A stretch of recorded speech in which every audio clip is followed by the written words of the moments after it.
Now I will give you some examples of what I can say homogeneous and heterogeneous mixture on different basis, on the combination basis, or the type of mixture, rather I should use the correct word. For example, the first one, solid in solid. The solid in solid homogeneous mixture is alloys. Solid in solid, we can say that.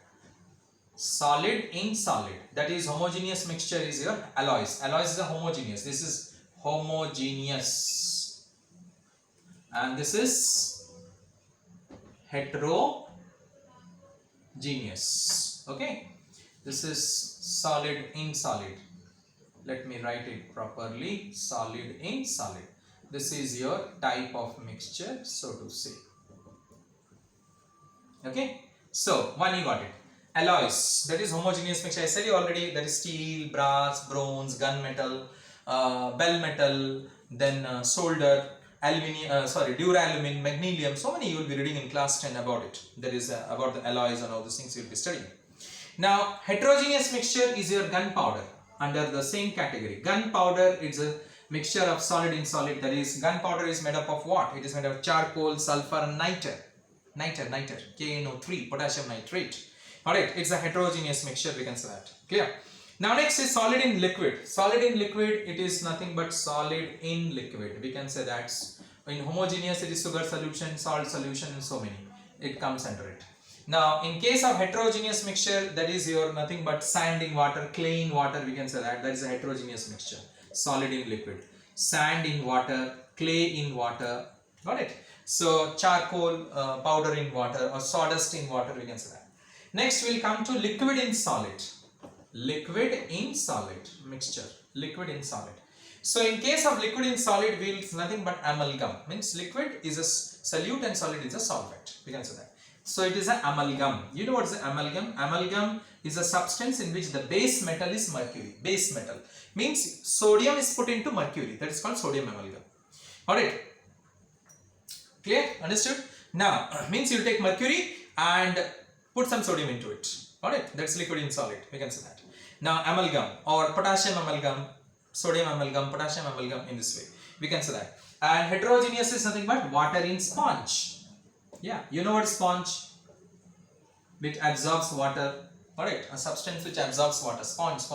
Alright, which is there inside your sofa and all these things. That is known as sponge. We can say that. Now, gas and liquid. We can having a gas in liquid. That is a mixture. We can say that. Type of mixture, a gas in liquid. So in gas and liquid is nothing but your we can say the carbonated drinks, yes, the cold drinks and all these things, it is coming the gas and liquid. Or you can say hydrogen chloride in water or ammonia in water. Ammonia in water is what? Ammonium hydroxide solution. Hydrogen chloride in water is what? Hydrochloric acid.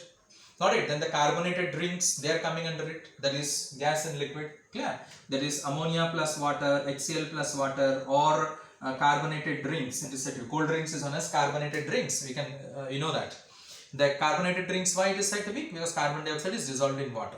Next is we can say in case of heterogeneous mixture, sulfur dioxide plus water. Sulfur dioxide. Now it does not dissolve. Sulfur dioxide does not dissolve in water. Got it? Then helium plus water, neon plus water, because they do not dissolve in it. Clear? It forms a heterogeneous mixture.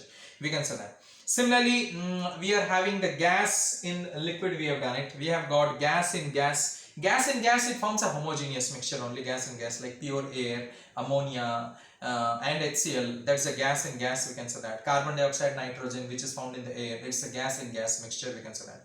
Then heterogeneous mixture in gas, we can say the air in industries. Already I have discussed with you.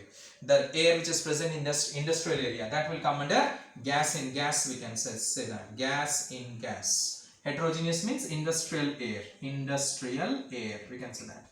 Got it? And this is nothing but the air which is present, the components of the air, like ammonia is present in air or carbon dioxide is present in air. Alright, so this is gas, we can say homogeneous mixture, because you can't see ammonia and carbon dioxide which is there in the air. Can you see it? You can't see it. Alright, because the air is colorless, odorless, we can say that. Clear? So in this way, we got the different types of mixtures, the solid in liquid, liquid in solid, gas in liquid, gas in gas. In this way you got it. You can give the examples. It comes in the short question. Generally in the exams, it comes as short questions. Okay. Now next is coming to the in mixture only. We are having the different types of solutions. See, there are three types. That is true solution, then colloidal solution, and the suspension. True solution, colloidal solution, and suspension. What is a true solution? A homogeneous mixture of two or more substances whose composition can be varied within a certain limit. That is called as a true solution. A homogeneous mixture of two or more substances whose composition can be varied within a certain limit. Within a certain limit, you can change the composition. It's not that infinitely. Now, what do you mean by that? For example, you take a glass of water, you add sugar to it. Can you infinitely add sugar to that glass of water? No. You can add two or three or four or five maximum teaspoonful of sugar into a glass of water. Beyond that, you cannot add it. You cannot change the composition. Beyond that, it's not possible, because a glass of water you can add that much only sugar into it. So that is the thing. You can change the composition, but within a certain limit. Similarly, you take a glass of water and you add salt to it. How much you can add salt? 1, 2, 3, 4, 5 teaspoonful of salt you can add it to water, to one glass of water. Can you add beyond that? No, it's not possible. That is the thing. So that is called as a true solution. Why it is called true solution? Because after adding sugar or salt into water, if you try to find it out where the sugar and salt has gone, you cannot see it. The components of sugar and salt through a powerful microscope also, it will not be visible to you. It will not be visible to you. So that is called as a true solution.